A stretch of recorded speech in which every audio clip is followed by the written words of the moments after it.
Hi good morning. നമുക്കിന്ന് നമ്മുടെ നത്തോലി ഒന്ന് എന്താ പറയുക, ഫ്രൈയുമല്ല തോരനുമല്ലാത്ത രീതിയിൽ നത്തോലി റോസ്റ്റ് എന്ന് പറയാം, ആ രീതിയിൽ ഒന്ന് റെഡിയാക്കി എടുത്താലോ. നത്തോലി ഫ്രൈ ഉണ്ടാക്കാറുണ്ട്, നത്തോലി തോരൻ ഉണ്ടാക്കാറുണ്ട്, പക്ഷെ നത്തോലി റോസ്റ്റ് എങ്ങനെയാണ് തയ്യാറാക്കുന്നതെന്ന് അറിയണ്ടേ.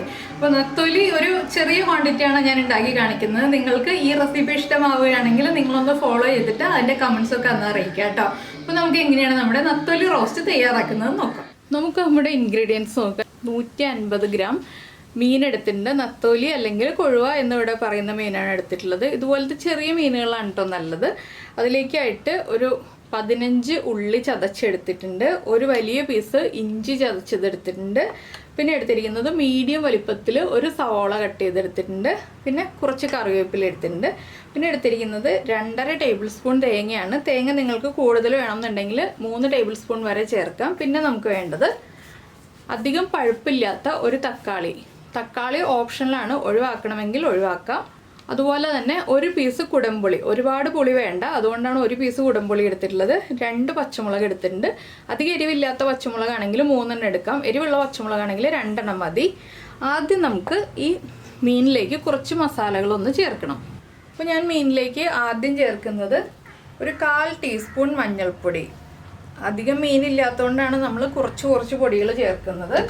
അതുപോലെ തന്നെ മീനിലേക്ക് ആവശ്യമായ ഉപ്പ് ചെറിയ അളവിൽ ചേർത്ത് കൊടുക്കുക. പിന്നെ നമുക്ക് ബാക്കിയുള്ള ഇൻഗ്രീഡിയൻസ് ഒക്കെ ചേർക്കുമ്പോൾ ഉപ്പ് ചേർത്ത് കൊടുക്കാം. ഒരു 1/4 ടീസ്പൂൺ തന്നെ ഉപ്പും ചേർത്തിട്ടുണ്ട്. പിന്നെ ഞാൻ ചേർക്കുന്നത് എരിവുള്ള മുളക് പൊടിയാണ്. എരിവില്ലാതെ കാശ്മീരി ചില്ലി പൗഡറാണ് നിങ്ങൾ ചേർക്കുന്നതെങ്കിൽ 1/2 ടീസ്പൂൺ ചേർത്തോളൂ. ഞാനിപ്പോൾ 1/4 ടീസ്പൂൺ എരിവുള്ള മുളക് പൊടിയാണ് ചേർത്തിട്ടുള്ളത്. ഇതെല്ലാം ചേർത്ത് നന്നായിട്ടൊന്ന് മിക്സ് ചെയ്തെടുക്കുക. ഒരുപാട് വെള്ളം ഉണ്ടാവരുത് മീനിൽ, വെള്ളം മുഴുവൻ മാറ്റിയ മീനായിരിക്കണം. ഇനിയിപ്പോൾ ഇതൊന്ന് നന്നായിട്ട് മിക്സ് ചെയ്ത് വെക്കട്ടെ. ഇതൊരു 5 മിനിറ്റ് മിക്സ് ചെയ്ത് വെക്കാം. അതിനുശേഷം നമുക്ക് ബാക്കിയുള്ള കാര്യങ്ങൾ ചെയ്യാം. അപ്പോൾ നിങ്ങൾ ചെയ്യുമ്പോൾ സവോളയും ഉള്ളിയൊക്കെ ചതയ്ക്കുന്നതിനും മുറിക്കുന്നതിനും മുന്നേ ആയിട്ട് മീനിലേക്ക് ഈ മസാലകളൊന്ന് മിക്സ് ചെയ്ത് വെക്കുക കേട്ടോ. അതിന് ശേഷം മാത്രം ബാക്കിയുള്ള കാര്യങ്ങൾ ഇതുപോലെ മീനിലേക്ക് മസാലകളൊക്കെ അപ്ലൈ ചെയ്ത് വെക്കുക. ഇനി നമുക്ക് ഈ മസാല പിടിച്ചു കഴിയുമ്പോൾ ഒരു പാൻ ചൂടാക്കി എടുക്കാം. നമ്മളൊരു പാൻ ചൂടാക്കിയിട്ട് പാനിലേക്ക് വെളിച്ചെണ്ണ ഒഴിച്ചിട്ടുണ്ട്. വെളിച്ചെണ്ണയിലേക്ക് ഞാൻ ഒരു 1/4 ടീസ്പൂൺ ഉലുവ ചേർക്കുന്നുണ്ട്. ഉലുവയൊന്ന് പൊട്ടി വരട്ടെ.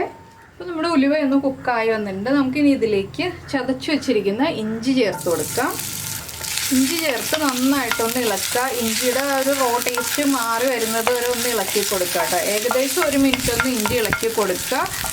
ഇഞ്ചിയുടെ ആ ഫ്ലേവർ നമ്മുടെ എണ്ണയിലേക്ക് നന്നായിട്ട് ഇറങ്ങി വരണം, അത്രയും സമയം. അതുകൊണ്ടാണ് 1 മിനിറ്റ് എന്ന് പറഞ്ഞത്. ഇഞ്ചി ഒന്ന് കുക്കായി വരട്ടെ.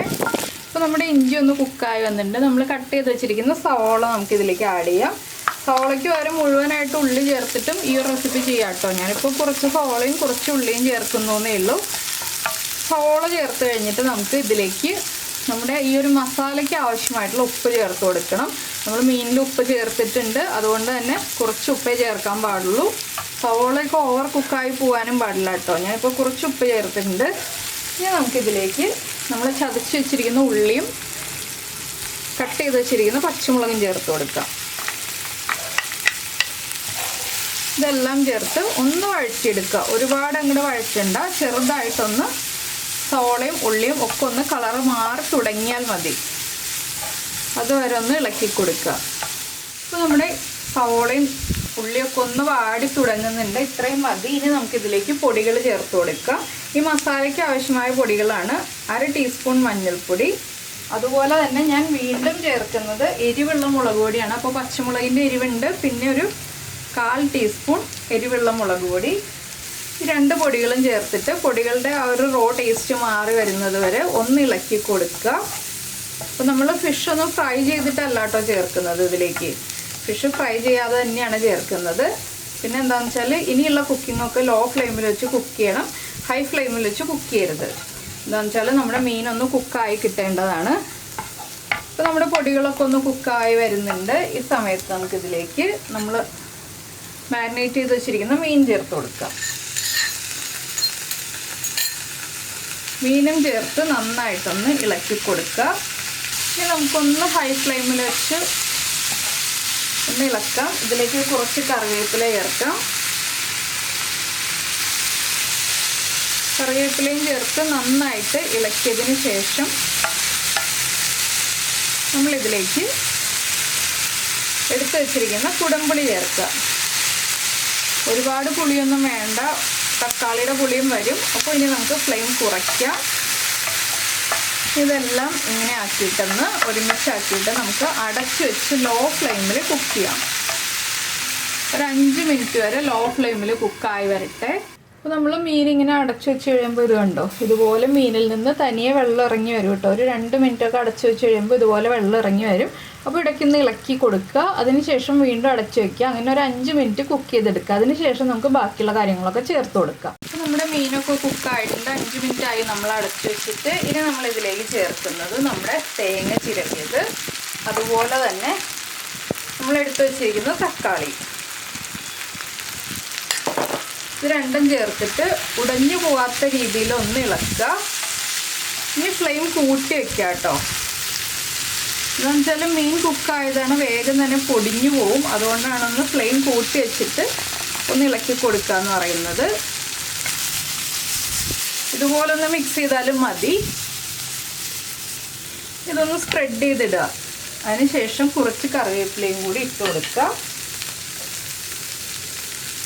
ഇനി നമ്മൾ ഉപ്പൊക്കെ ചെക്ക് ചെയ്യുക. ഉപ്പ് കുറവാണെങ്കിൽ ഉപ്പ് ആഡ് ചെയ്ത് കൊടുക്കുക. ഇടയ്ക്കിടയ്ക്ക് ഒന്ന് ഇളക്കി മറിച്ച് കൊടുക്കുക. മീൻ പൊടിഞ്ഞു പോകാത്ത രീതിയിൽ ഇളക്കി മറിച്ച് കൊടുക്കുക. നിങ്ങൾക്ക് ഇത്രയും കുക്കായാൽ മതി എന്നുണ്ടെങ്കിൽ ഇപ്പോൾ ഫ്ലെയിം ഓഫ് ചെയ്യാം. ഇല്ലാന്നുണ്ടെങ്കിൽ കുറച്ചുകൂടി മൊരിഞ്ഞ് വേണമെന്നുണ്ടെങ്കിൽ കുറച്ചുകൂടി സമയം കുക്ക് ചെയ്യാം. അപ്പോൾ കുറച്ചുകൂടി വെളിച്ചെണ്ണ മുകളിലൂടെ ഒന്ന് ഒഴിച്ചു കൊടുക്കുക, മീനൊന്ന് മൊരിഞ്ഞ് വരാൻ പാകത്തിൽ. അപ്പോൾ ഇത്രയേ ഉള്ളൂ നമ്മുടെ നെത്തോലി തോരൻ്റെ പരിപാടി. അപ്പോൾ നിങ്ങൾ ഈ രീതിയിൽ നെത്തോലി തോരൻ ഉണ്ടാക്കിയിട്ടില്ലെങ്കിൽ ഉറപ്പായിട്ടൊന്ന് ട്രൈ ചെയ്യൂ. ചോറിൻ്റെ കൂടെ നല്ലൊരു കോമ്പിനേഷനാണ്. അധികം ബുദ്ധിമുട്ടില്ലല്ലോ. വെള്ളമൊന്നും ഒഴിച്ചോ വേവിക്കേണ്ട ആവശ്യമില്ല. നമ്മുടെ മീൻ വെള്ളം ഒഴിക്കാതെ തന്നെ കുക്കായി കിട്ടും. അപ്പോൾ അധികം ഉള്ളില്ലാത്ത മീനുകളാണ് ഈ ഒരു റെസിപ്പിക്ക് നല്ലത്. അപ്പോൾ എന്തായാലും എല്ലാവരും ട്രൈ ചെയ്ത് നോക്കാം കേട്ടോ. ട്രൈ ചെയ്ത് നോക്കിക്കഴിഞ്ഞിട്ട് നിങ്ങളുടെ അഭിപ്രായങ്ങൾ നമ്മുടെ വീഡിയോയുടെ താഴെ ഒന്ന് കമൻറ്റ് ചെയ്യാൻ മറന്നു പോരുത്. അപ്പോൾ ഞാൻ ഫ്ലെയിം ഓഫ് ചെയ്തിട്ടില്ല, ഹൈ ഫ്ലെയിമിലാണ് വെച്ചിരിക്കുന്നത്. എന്താണെന്ന് വെച്ചാൽ ഒന്നും മൊരിഞ്ഞ് കിട്ടാൻ വേണ്ടിയിട്ടാണ് ഇങ്ങനെ ഹൈ ഫ്ലെയിമിൽ വെച്ചിരിക്കുന്നത്. വീണ്ടും നമുക്കിതുപോലെ ഒന്ന് ഇളക്കി കൊടുക്കാം. നമ്മൾ സ്പാറ്റിൽ ഉപയോഗിച്ചൊന്നും ഇളക്കണ്ട, ജസ്റ്റ് പാൻ ഒന്ന് ഇളക്കി കൊടുക്കുക, അത്രയേ ഉള്ളൂ. അപ്പോൾ എല്ലാവർക്കും ഈ റെസിപ്പി ഇഷ്ടമായെങ്കിൽ ഒന്ന് ലൈക്ക് ചെയ്യാൻ മറന്നു പോരുത്. അതുപോലെ തന്നെ നമ്മുടെ ചാനൽ ആദ്യമായിട്ട് കാണുകയാണെങ്കിൽ നമ്മുടെ വീഡിയോ പ്രസൻറ്റ് ചെയ്യുന്ന രീതിയൊക്കെ ഇഷ്ടമായി എന്നുണ്ടെങ്കിൽ നമ്മുടെ ചാനലൊന്ന് സബ്സ്ക്രൈബ് ചെയ്ത് സപ്പോർട്ട് ചെയ്യണേ. സബ്സ്ക്രൈബ് ചെയ്യുന്നതിന് ഈ വീഡിയോയുടെ താഴെയുള്ള റെഡ് സബ്സ്ക്രൈബ് ബട്ടൺ ഒന്ന് ക്ലിക്ക് ചെയ്യുക. ആൻഡ് റൈറ്റ് സൈഡിലുള്ള ബെല്ലൈക്കണം ക്ലിക്ക് ചെയ്യുക. അപ്പോൾ ഓൾ എന്ന് പറഞ്ഞിട്ടൊരു ഓപ്ഷൻ കാണാം. ആ ഓളും കൂടി പ്രസ് ചെയ്തിട്ടുണ്ടെങ്കിൽ ഞാൻ എപ്പോഴും വീഡിയോ അപ്ലോഡ് ചെയ്യുമ്പോൾ നിങ്ങൾക്ക് നോട്ടിഫിക്കേഷൻ വരും. അപ്പോൾ നമുക്ക് നമ്മുടെ അടുത്ത റെസിപ്പിയുമായിട്ട് അടുത്ത ദിവസം കാണുന്നതിന് മുന്നേ ഞാനിപ്പോൾ കുറച്ച് വെളിച്ചെണ്ണയാണ് ഒഴിച്ചത്. ആ വെളിച്ചെണ്ണ ഒഴിക്കുമ്പോൾ കുറച്ചുകൂടി ഒന്ന് മൊരിഞ്ഞ് കിട്ടും. അപ്പോൾ നമുക്ക് നാളെ കാണാം.